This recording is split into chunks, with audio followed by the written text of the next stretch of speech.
Broom's biggest beast bites back. Right, clear off, get back. One of wildlife's greatest journeys begins. Here they come. What a sight. And if at first you don't succeed, All right.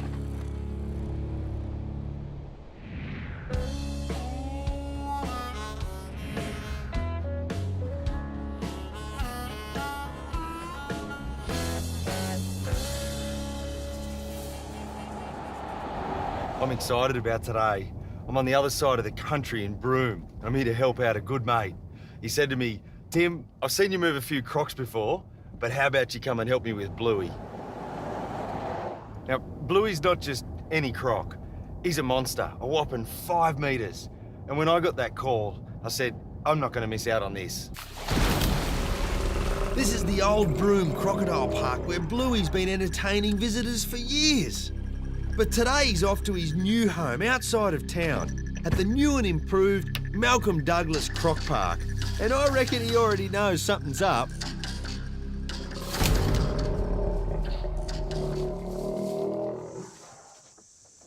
Good morning, mate. Hey, Tim, how you going, mate? I'm good. That's good. How are you? Good. Yeah, well. Big day? Yep. Big day planned. Where is he? Just up the way there. I've got a couple of boys just keeping an eye on him at the moment. Yep. We've got a few more blokes pulling up, so... let's go. Yep. The park has gradually been moving its 80 saltwater crocodiles from the original site to the new, larger location. And today is the turn of the infamous Bluey. Bluey, he has a bit of a story. He was captured from the wild. He was eating horses on a cattle station. So, problem croc, and he's been here for about 15 years, and he's very loved. He's a real character. But he's 5 metres, 500 kilos, maybe more.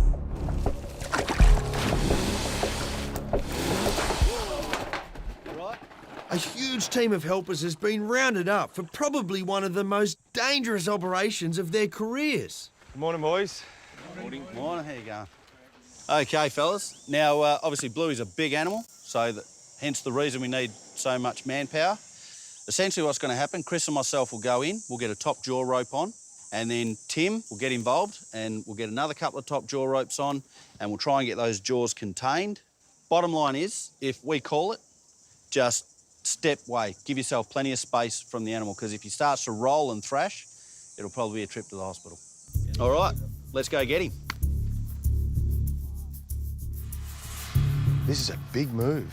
We've got a big croc, very dangerous, especially for us, but also for the croc. It needs to happen smooth. It's high alert, and we need to be careful at every stage. All right, so everyone's ready? Yep. All right. All right, guys, pay attention. Dave, Chris and I go into Bluey's yard, and he's nowhere to be seen.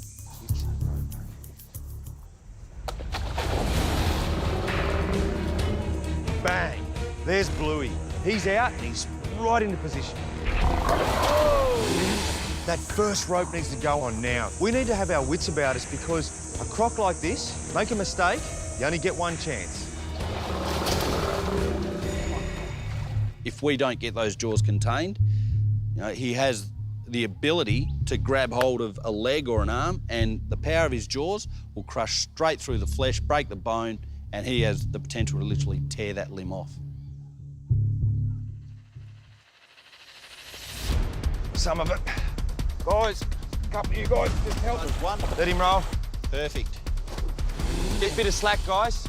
Nah, when he goes, not yet. Okay, Chris, can you reach that? This is where it gets hard. Bluey's got the first rope on and he's thrashing about. Let him roll. A bit of slack. Stretch that rope out, keep the two ropes together, pull them together as one. All we can do is try and hold on, but he's way too strong for us. He's going to do what he wants to do. Hold up, boys, not too much on him. This is an epic struggle. Bluey obviously isn't happy with that rope on him, and the situation has now got a whole lot worse. Keep the pressure. Jeez.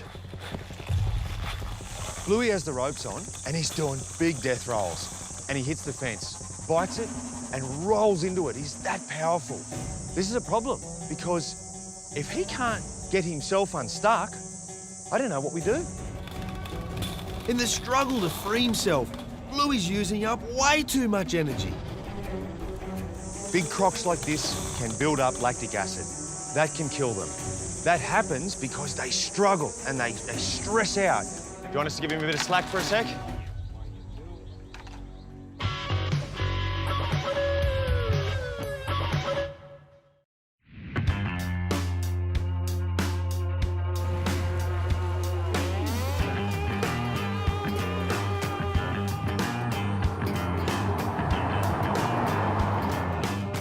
I'm in Bundaberg, Queensland. I had a ranger mate give me a call and she said, "You've got to get up here right now because it's all happening." Now, there's a scene unfolding here that's been playing out since dinosaurs roamed the earth. And it's not something I want to miss.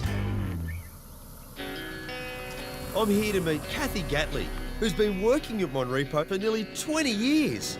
And I reckon she's got one of the best jobs going. G'day. Hey, Tim. How are you? Good. Great you come to Monrepo. Oh, it's nice to be here. Yeah, it's a busy time here. We've got turtles galore, so we're at the moment nesting and hatching turtles. Judging by all of our visitors that we get here, we get people that come back over and over again, so I think Tim's going to think it's a pretty special place. As you can see behind me, the water's low, but it's getting dark. And as it does, that tide is going to push in. And when the water rises, the turtles will come with it. Now, they're at the back there somewhere, just mulling around, waiting for that water level to rise and the sun to go down. And when it does, they'll start and come up onto the beaches. Now, tonight, fingers crossed, I'm hoping for two things. To see female turtles laying their eggs and hatchlings popping out of their eggs. Wouldn't that be magic? Where are we going to head? I reckon we'll go up north Yeah? and have a bit of patrol. Okay. Yeah. I get to work with some incredible animals, from tiny bats to giant pythons. But one species I never get tired of seeing in the wild are sea turtles. And not just seeing them in the wild, but specifically egg laying and hatching. Now, I've tried to see it a few times and missed.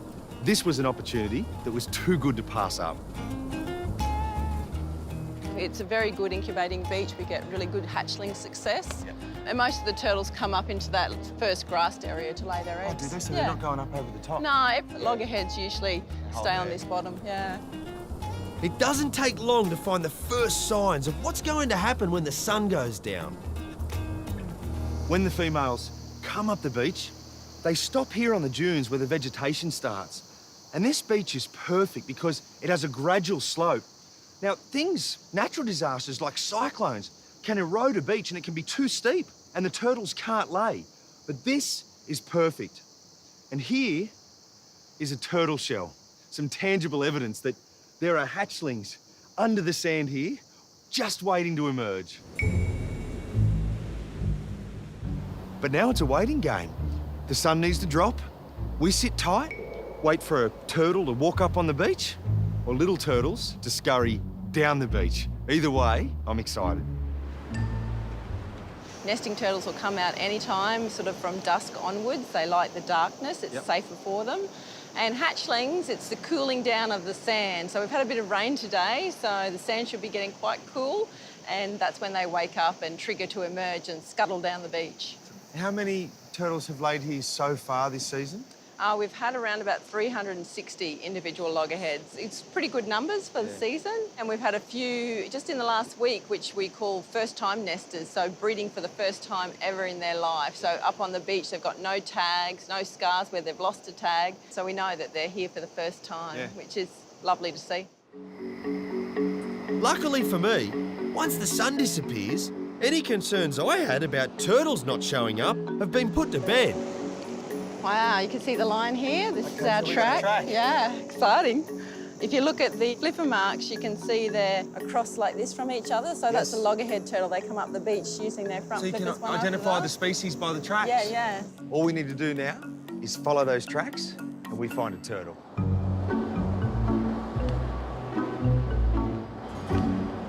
Hey, look at this. Look to the left. Look at that. That's a loggerhead? That is a loggerhead turtle. That's exactly what we're after. First time I've ever seen it this close. This is a loggerhead turtle. And it's pretty easy to see why they have that name. Their head is huge. And those flippers that are so designed for swimming turn into shovels. Now, she digs about an arm length down, and it's about 2 handspans wide at the bottom, comes up to about 1 at the top. We picture turtles being these slow, Yeah. cruisy creatures, but you're talking 15 minutes to dig a hole, not 15 hours. No, that's right. It's a quick process. She's finished the hole, and then she rests her flipper up, and you can just sense that something's about to happen. 1 egg drops, 2 egg drops, 3, 4, 5. And soon enough, there's 20 to 30 eggs in the bottom of that chamber. Yeah, so we'll see if she's got tags, then we'll know if she's been here before. Yeah, so she has got a tag. She's done a couple of breeding seasons. Yep. So, yeah, it's great to see her back for another one. Wonderful. Now we know who she is, it's time to have a look at the rest of the body. What did we get? 99. 99.8, I think. Yep. Yeah, it's average for our loggerhead girls.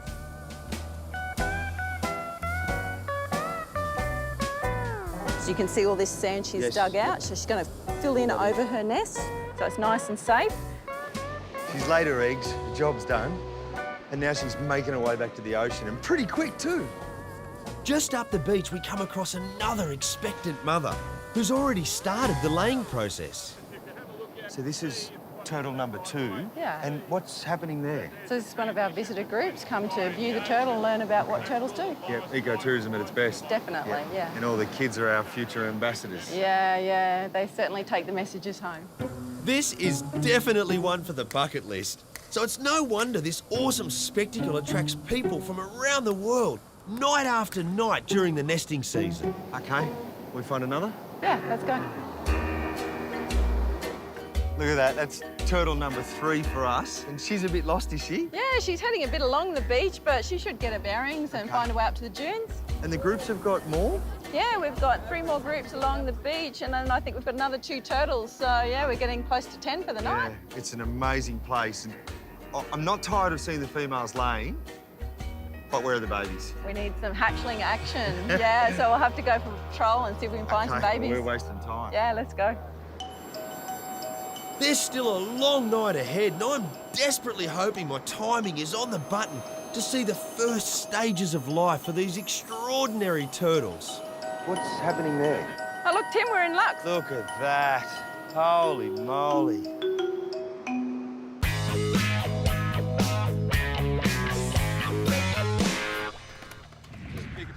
Yep. Do you want us to give him a bit of slack for a sec? Just a little bit, yeah. Little bit of slack on. This is the old Broome Crocodile Park where Bluey's been entertaining visitors for years. But today he's off to his new home outside of town at the new and improved Malcolm Douglas Croc Park. We're running out of time. We've got just moments to release this croc before he goes downhill. This needs to be fast. If Bluey overheats, he'll die. It's a nerve-wracking few minutes until Bluey decides he wants to twist his way back out of the fence. There we go. There we go. You can feel the sense of relief across the team when he does. With a bit of encouragement, thankfully, Bluey unrolls himself and it's game on. Rightio, pull away.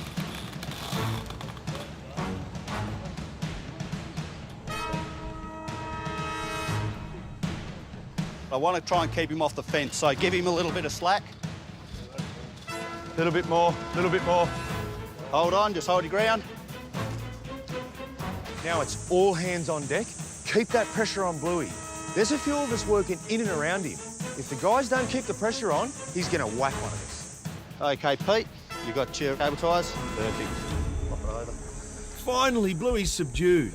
Blindfolding him immediately calms this monster croc and gives us time to get on some cable ties and tape. Once his jaws are restrained, then we take a little breath because he can't bite anymore. Happy? Snap it off, mate. Perfect. Now we've got the jaws secured. The main thing we've got to watch out for is when Bluey rolls or thrashes that tail about. He can break your leg, pop your knee, really easy. Put a couple of you on the tail. Yep. A couple grab the legs. So You have to give us a hand here on this one, mate. You got that Do you one? want to give me... Let's work on that one first. Fair enough. Bluey won't stay quiet for long, so we need to keep moving. This is a real race against time.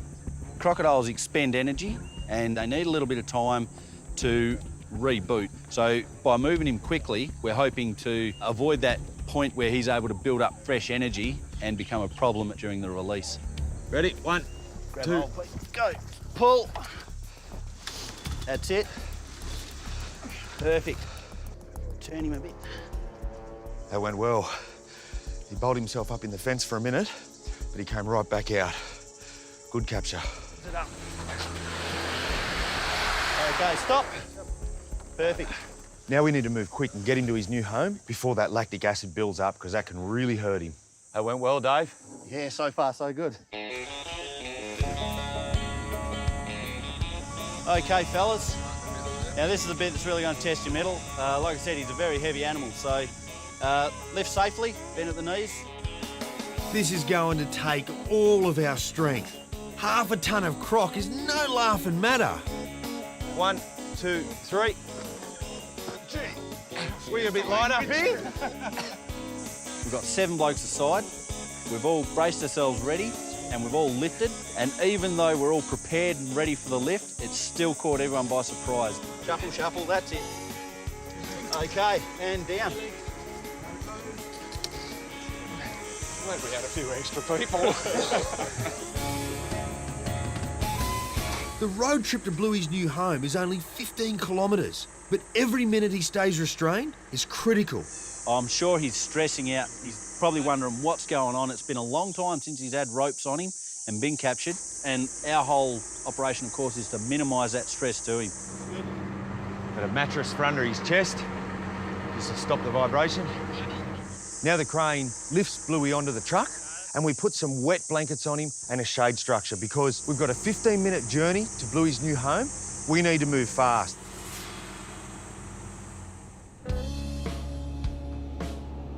That's a confident croc. Yeah, exactly.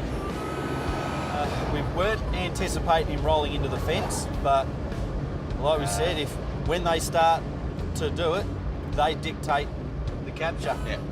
So it went pretty well. I was pretty happy. Now he's heading home. Oh, I'm glad for that. The release, well, that could be a different story. The new park is named after a hero of mine, Malcolm Douglas. Way back in the mid-60s, along with his mate, Malcolm ditched his job to explore Australia and made this film, Across the Top. It was a major success and spurred Malcolm on to make over 50 more films during his lifetime.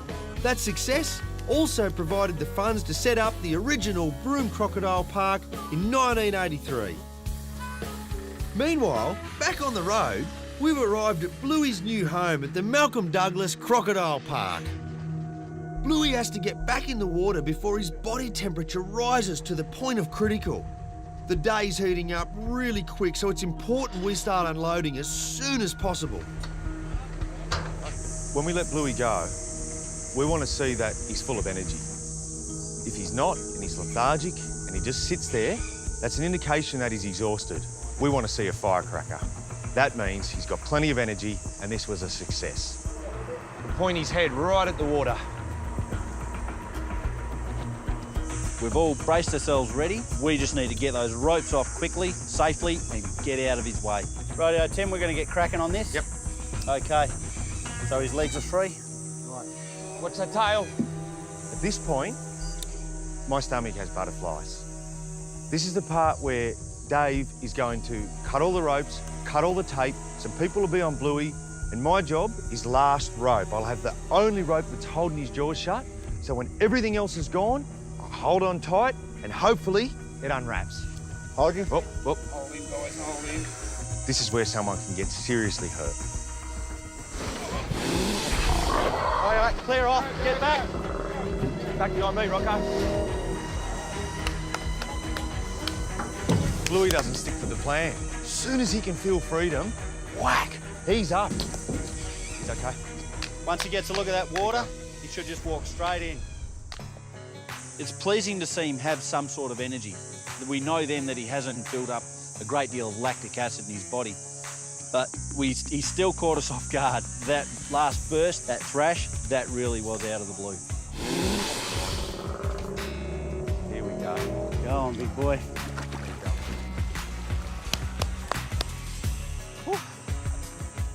It's a real thrill, a real buzz to finally move him. He is a great crocodile, very dynamic. He's great on tour, and it'll be good to see him back on tour and, of course, pleasing the crowd. Well, he's happy, mate. Yeah, no, that went pretty well. I'm happy with that too. He was cheeky. Oh, yeah. Caught us a little unawares at the end there, but Yeah. yeah, still went well though. What a day. A 5-metre saltwater crocodile captured and successfully removed. That's a good day in my book.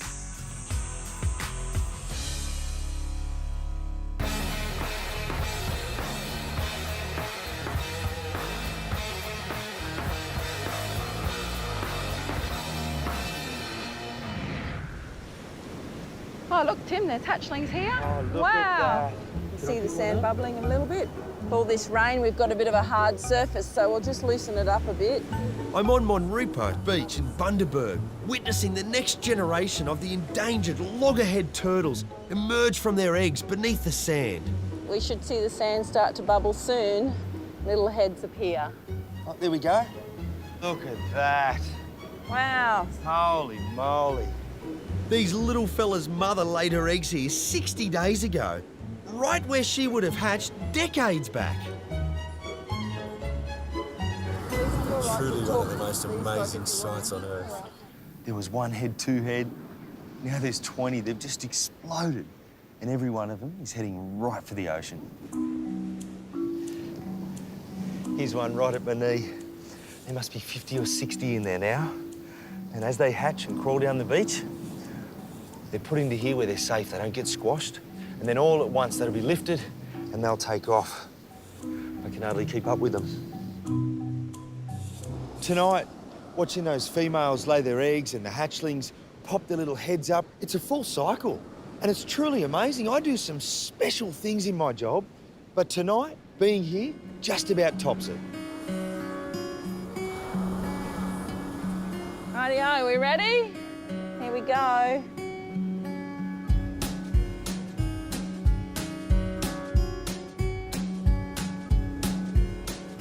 Here they come. A whole lot are just about to hit me. What a sight. Next How light's they bright. tickle. They do tickle. They're everywhere. There's so many of them, and they want out. They want in the ocean. They're almost at the water. Just about there. Look Here at we this. go. Coming. Wow, that was brilliant. Hey? These tiny babies face one of nature's toughest battles for survival.